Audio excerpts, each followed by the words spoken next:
दोस्तों, क्या आपने कभी ये सोचा है कि आखिर क्यों जुपिटर नहीं है एक स्टार? क्या ये इसकी साइज के कारण है? अगर बात करें साइज की तो पृथ्वी से 670 लाइट ईयर्स दूर EBLM J05557AB नाम का ये रेड ड्वार्फ स्टार यूनिवर्स में खोजा गया अब तक का सबसे छोटा तारा है। इसकी रेडियस करीब 59,000 किलोमीटर है, जो कि सैटर्न से बस थोड़ी सी ही ज्यादा है। अब यार, इस तारे के कोर में हाइड्रोजन फ्यूजन होता है और वैज्ञानिक मानते हैं कि इससे छोटा तारा एग्जिस्ट ही नहीं कर सकता। हाइड्रोजन फ्यूजन वो प्रोसेस है जो एक तारे को फ्यूल करने में हेल्पफुल होती है। अब अगर बात करें हमारे अपने सोलर सिस्टम की, तो हमारा सूरज इससे कई गुना ज्यादा बड़ा है और जुपिटर की रेडियस भी 69,911 किलोमीटर है। अब यार, हमारा सूरज तो पहले से ही एक स्टार है, पर जुपिटर क्यों नहीं? हाइड्रोजन और हीलियम से बना ये गैस जायंट आखिर क्यों स्टार कहा नहीं जाता, और क्या ये एक फेल्ड स्टार है? आज के इस वीडियो में हम जुपिटर का DNA टेस्ट करने वाले हैं और इन सभी सवालों के जवाब जानने वाले हैं। तो हेलो गाइस, मैं कौशिक और चलिए जानते हैं कि आखिर क्यों जुपिटर एक तारा नहीं बन पाया। दोस्तों, अब इससे पहले कि हम जुपिटर के स्टार ना होने के कारण की तलाश करें, चलिए मैं आपको जुपिटर और हमारे सोलर सिस्टम के एकमात्र तारे यानी कि हमारे सूरज के बीच की सिमिलैरिटीज के बारे में बताता हूँ। अब दोस्तों, एक तरफ जहाँ जुपिटर धरती से करीब 11 गुना बड़ा है, तो ये साइज में सूरज से सिर्फ 10 गुना ही छोटा है। एक गैस जायंट के रूप में जुपिटर की डेंसिटी 1.33 ग्राम्स पर क्यूबिक सेंटीमीटर है, तो सूरज की डेंसिटी है 1.41 ग्राम्स पर क्यूबिक सेंटीमीटर, यानी कि डेंसिटी के मामले में भी ये दोनों काफी सेम है। हमारा सूरज 71% हाइड्रोजन और 27% हीलियम का बना हुआ है, तो जुपिटर 73% हाइड्रोजन और 24% हीलियम से बना हुआ है। अब सवाल ये आता है कि इतनी सारी सिमिलैरिटीज के बाद भी जुपिटर स्टार क्यों नहीं है? अगर ऐसा कहा जाए कि इसकी साइज काफी छोटी है, तो यार इससे छोटे साइज के स्टार के एग्जांपल तो हमारे पास ऑलरेडी मौजूद है। EBLM J05557AB का साइज तो जुपिटर से भी छोटा है, लेकिन वो एक सक्सेसफुल स्टार बन पाया है। तो आखिर वो कौन सा कारण है जो जुपिटर को स्टार बनने से रोक रहा है? दोस्तों, इसका कारण है जुपिटर का मास। अब दोस्तों, जरा विकिपीडिया पर नजर डालें तो हमें यहाँ ये मिलता है कि यूनिवर्स के स्मॉलेस्ट स्टार की साइज तो जुपिटर के 0.84 टाइम्स ही है, लेकिन इसके बावजूद इसका मास जुपिटर से 85 टाइम्स ज्यादा है।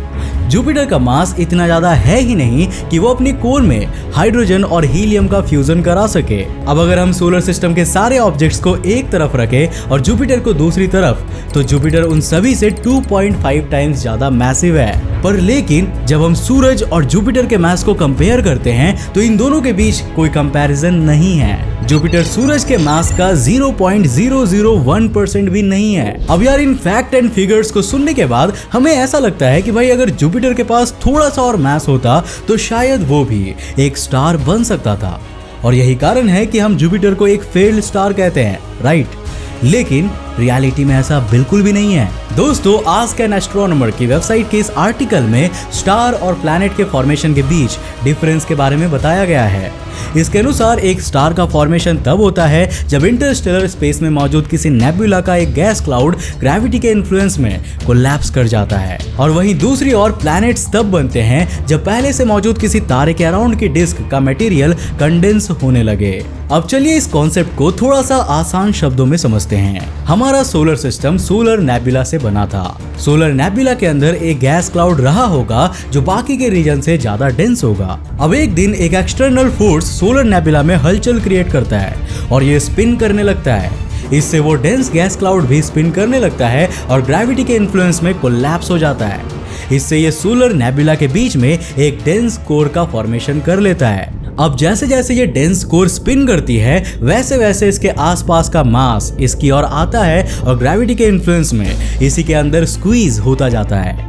इसके कारण इस डेंस कोर का टेम्परेचर इंक्रीज हो जाता है और अल्टीमेटली ये इतनी ज्यादा डेंस और हॉट हो चुकी होती है कि इसमें हाइड्रोजन और हीलियम का फ्यूजन शुरू हो जाता है। अब इस डेंस कोर के स्पिन होने के कारण सोलर नेबुला का सारा मटेरियल इसके चारों ओर एक्रीसेंट डिस्क के फॉर्म में जमा हो जाता है। अब इसमें से ज्यादातर मटेरियल का यूज तो स्टार की फॉर्मेशन के लिए ही हो जाता है, पर स्टार की फॉर्मेशन के बाद भी एक्रीसेंट डिस्क में थोड़ा बहुत मटेरियल बच जाता है। अब इस लेफ्ट ओवर मटेरियल से ही प्लैनेट्स का जन्म होता है। अब जुपिटर जैसे गैस जायंट के फॉर्मेशन के लिए सबसे पहले तो एक्रीसेंट डिस्क में मौजूद कुछ आइसी रॉक्स और डस्ट पार्टिकल्स ग्रेविटी के इन्फ्लुएंस में आसपास आ गए होंगे और फिर इन्होंने एक कोर का फॉर्मेशन कर लिया होगा। इसके बाद इस कोर ने स्टैटिक इलेक्ट्रिसिटी के द्वारा सूरज की ऑर्बिट में घूमते हुए मटेरियल्स को कलेक्ट करना जारी रखा और समय के साथ साथ इसका मास आज की पृथ्वी से करीब 10 गुना ज्यादा हो गया। अब इसके बाद इसने अपनी ग्रेविटी के इन्फ्लुएंस से अपने आसपास की गैस और डस्ट पार्टिकल्स को लगातार खींचना जारी रखा और अपनी सराउंडिंग के ऑलमोस्ट सारे मटेरियल को अपने में शामिल कर लिया और इस तरह जुपिटर अपने आज के मास तक पहुंचा, जहां यह पृथ्वी से 318 गुना ज्यादा मैसिव है और सूरज का करीब 0.001% है। लेकिन यार इन सभी फैक्ट्स को सुनने के बाद हम ये नहीं कह सकते कि जुपिटर के पास एक स्टार बनने का चांस था, क्योंकि एक प्लैनेट के रूप में वो एक्रीसेंट डिस्क से जितना मटेरियल अट्रैक्ट कर सकता था वो उसने ऑलरेडी किया था। अब अगर हम सूरज को छोड़ के सोलर सिस्टम के बाकी सारे ऑब्जेक्ट्स को भी जुपिटर में मिला दे, फिर भी ये EBLM J055557AB स्टार के मास के आसपास भी नहीं पहुंच सकता। अब जुपिटर का कॉम्पोजिशन सूरज के जैसा इसीलिए है क्योंकि वो भी उसी सोलर नेबुला से बना है जिससे कि सूरज बना है और वो भी एक गैस जायंट के रूप में डेवलप हुआ है। इन शॉर्ट, हम जुपिटर को एक फेल्ड स्टार तो बिल्कुल भी नहीं कह सकते। तो फिर आखिर ये सवाल आता है कि यूनिवर्स के असली फेल्ड स्टार्स कौन हैं? वेल दोस्तों, जब हम इस सवाल को गूगल करते हैं तो हमें इसका जवाब मिलता है ब्राउन ड्वार्फ्स। तो चलिए अब हम जानते हैं कि आखिर ये ब्राउन ड्वार्फ्स होते क्या है। दोस्तों, Britannica.com के इस आर्टिकल के अनुसार ब्राउन ड्वार्फ्स ऐसे एस्ट्रोनॉमिकल ऑब्जेक्ट्स होते हैं जो स्टार और प्लैनेट के बीच इंटरमीडिएट होते हैं। इनका मास जुपिटर के कंपैरिजन में कम से कम 13 गुना ज्यादा होता है और ये 75 गुना ज्यादा तक हो सकते हैं।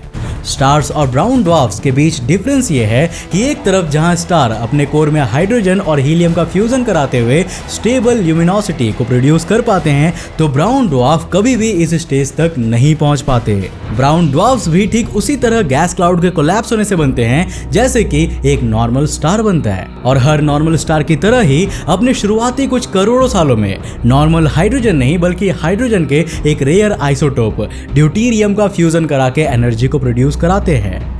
लेकिन एक तरफ जहां एक नॉर्मल स्टार की कोर समय के साथ साथ कॉन्ट्रैक्ट होकर नॉर्मल हाइड्रोजन का फ्यूजन कराने लगती है और आसपास से एक्स्ट्रा मास कलेक्ट करने लगती है, वहीं ब्राउन ड्वार्फ्स इस स्टेज तक कभी भी नहीं पहुंच पाते। यानी कि एक स्टार के लिए इनफ मास होने के बावजूद भी ये नॉर्मल हाइड्रोजन का फ्यूजन कराने के काबिल नहीं बन पाते और इसीलिए ब्राउन ड्वार्फ्स को हम फेल्ड स्टार कहते हैं। ड्यूटेरियम का फ्यूजन कराने वाले ऐसे फेल्ड स्टार्स को खोजने की कोशिशें तो 1980 से ही शुरू हो गई थी, पर ब्राउन ड्वार्फ्स के साथ प्रॉब्लम यह है कि ये विजिबल लाइट को एमिट नहीं करते हैं और इसीलिए इन्हें डिस्कवर कर पाना काफी कठिन हो जाता है। ब्राउन ड्वार्फ की पहली डिस्कवरी साल 1995 में कैलिफोर्निया इंस्टीट्यूट के astronomers Srinivas Kulkarni, Tadashi Nakajima, Keith Matthews और रेबेका ओपेनहाइमर ने की थी। उन्हें पृथ्वी से सिर्फ 19 लाइट ईयर्स दूर लेपस कॉन्स्टेलेशन में ग्लीज 229 नाम का एक बाइनरी स्टार सिस्टम मिला था।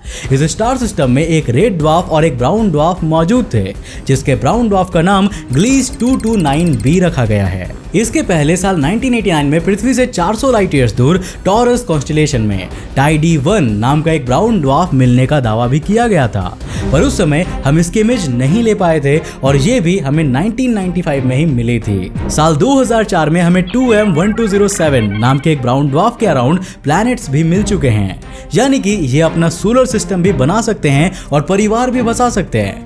अब भाई ये नॉर्मल स्टार की तरह तो नहीं है, लेकिन ये भी गैस क्लाउड के कोलैप्स होने के कारण ही बनते हैं। गैस क्लाउड के कोलैप्स होने के कारण बनने वाले ऑब्जेक्ट की लोएस्ट मास लिमिट एक जुपिटर के मास के बराबर होती है। लेकिन यार जैसा कि मैंने आपको पहले ही बताया, जुपिटर के फॉर्मेशन की शुरुआत एक्रीसेंट डिस्क में आइसी रॉक्स और डस्ट के करीब आने के कारण हुई थी, ना कि गैस क्लाउड के कोलैप्स होने के कारण। अब जुपिटर एक स्टार ना सही, लेकिन ये अपने आप में कई रहस्य छिपाए हुए हैं। अंतरिक्ष टीवी पर आपको इससे जुड़े ढेर सारे वीडियोस मिल जाएंगे, तो भाइयों डायरेक्ट जुपिटर से जुड़े हमारे दूसरे वीडियोस पर जंप कर दो, क्योंकि ये प्लैनेट आपको हैरान कर देने वाला है। वैसे दोस्तों, जाते जाते मेरे एक सवाल का जवाब देते हुए जाना, मुझे ये बताओ कि क्या आपको पता है कि जुपिटर का ग्रेट रेड स्पॉट धरती से कितना गुना बड़ा है?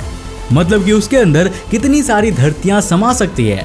अपने अपने जवाब नीचे कमेंट सेक्शन में लिखो, देखते हैं किसने कितना सीखा है। तो आज के लिए बस इतना ही। मुझे उम्मीद है दोस्तों कि आज की वीडियो से आपने काफी कुछ नया सीखा होगा। अगर सीखा तो इस वीडियो को लाइक करने के साथ साथ अपने फ्रेंड्स और साथ जरूर शेयर करना। अगर आप नए चैनल पर इंटरेस्टिंग वीडियोस को देखना चाहते हो तो इस चैनल को सब्सक्राइब करने के साथ साथ नोटिफिकेशन बेल ऑन कर देना ताकि आप देख सको हमारे वीडियो सबसे पहले। तब तक के लिए बाय, जय हिंद।